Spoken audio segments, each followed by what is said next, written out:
सरकारी काम है सर। मिनिस्टर आपके साथ बोल रहा हूँ, मैं आपको आदेश देता हूँ कि वो रुकवाओ और आप जाओ और तहसीलदार को बताओ कि अजित पवार जी का फोन आया था। हा व्हिडिओ तर आपण पाहिलाच असेल आणि अजितदादांच्या कार्यपद्धतीबद्दल तुमच्या मनात प्रश्नही निर्माण झाले असतील।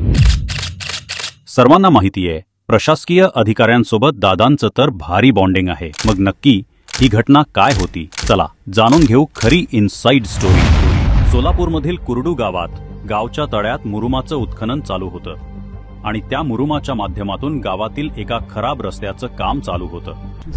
काय झालं, या ठिकाणी रस्त्याची खूप मोठी समस्या पाठीमागील 10 वर्षापासून आहे आणि रस्ता एवढा खराब झाला, रस्त्यावरती खड्डे आहेत आणि पाऊस पडल्यामुळे त्याच्यामध्ये पाणी साठलं। मोटरसायकल घेऊन जायला लागलं तर रस्त्यात त्या खड्ड्यात जर ती गाडी गेली तर बरेचसे अपघात आतापर्यंत घडलेले आहेत। मग लोकवर्गणीतून आणि ग्रामपंचायतीच्या सहकार्याने म्हणजे ह्या दोन्ही संयुक्त विद्यमानाने या रस्त्यावरती मुरुम टाकलं। हे मुरुमाचं उत्खनन शासनाच्या अधिकृत GR नुसार चालू होतं आणि सर्व गोष्टींची पूर्व परवानगी घेत 100% कायदेशीर मार्गाने चालू होतं। आपलं मराठी आणि त्यांची हिंदी आहे। आमच्याकडे सगळ्या वर्क ऑर्डर मराठीतल्या, त्यांना प्रत्येक पेपर्स आम्ही त्यांना दाखवतो। ह्याच वेळी प्रोबेशनवर असणाऱ्या नवीन IPS अधिकारी अंजना कृष्णा तेथे उत्खनन सुरू असलेल्या जागेवर दाखल झाल्या। मॅडम डायरेक्ट आल्या, सिंगम जसा असतो का पिक्चर साऊथ इंडियन, आल्या असा लगे रिव्हॉल्वर काढली त्या टिप्पर ड्रायव्हरला। टिप्पर ड्रायव्हर गेला पळून, त्यानं फोन केला गावच्या सरपंचाला। त्यांनी फोन केल्यावर ते आले, वर्क ऑर्डर घेऊन आले मॅडमला दाखवायला। मॅडमला वर्क ऑर्डर दाखवली। मॅडमची अडचण अशी झाली की मॅडमला चुकीची माहिती दिली। तिला सांगितलं की 200 ट्रक वाळू आहे, कुरडूच्या तळ्यात 200 ट्रक वाळू आहे आणि ती उपसा चालू आहे, म्हणून मॅडम सिंगम स्टाईलला आल्या। हे उत्खनन बेकायदेशीर आहे असा समज अंजना कृष्णा यांचा झाला होता।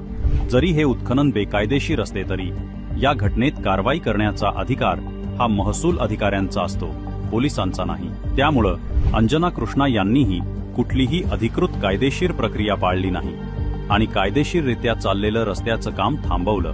अशा परिस्थितीत अधिकारी ऐकत नाही म्हटल्यावर घाबरलेल्या गावकऱ्यांनी आपली बाजू मांडण्यासाठी दादांना फोन लावला। जिथे आजकाल गावचा सरपंच लवकर फोन उचलत नाही, तिथे उपमुख्यमंत्री दादांनी आपली महाराष्ट्राच्या जनतेप्रती असणाऱ्या कर्तव्यनिष्ठेचं प्रमाण देत तात्काळ फोन घेतला।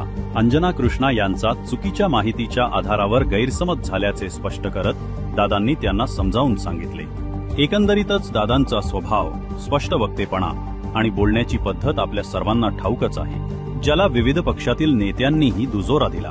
मुझे लगता है अजित पवार जी कभी भी अवैध काम के लिए, गलत काम के लिए किसी अधिकारी को डांटने वाले मंत्री नहीं है, हमारे नेता नहीं है।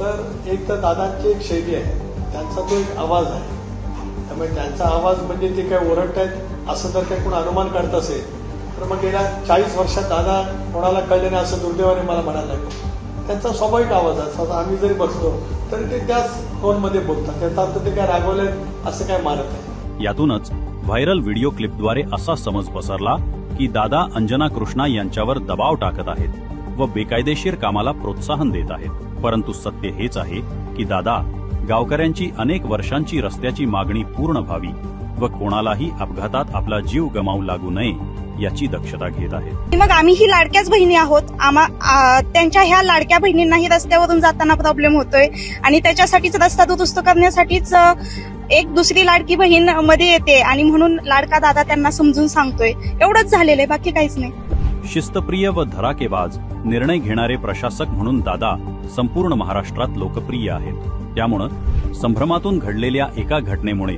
दादांच्या कार्यपद्धतीवर शंका घेणं ही अतिशयोक्ती होईल। स्वच्छ, कार्यक्षम व प्रभावी प्रशासनाच्या बाबतीत दादांचा हात कुणीही या महाराष्ट्रात धरू शकत नाही। ही तर काळ्या दगडावरची पांढरी रेघ आहे। त्यामुळं शेवटी काहीही झालं तरी इथल्या जनहिताच्या ह्या राज्यकारभारात दादांचा वादाच चालणार आहे हे मात्र नक्की। महाराष्ट्रात एकच वादा, अजितदादा।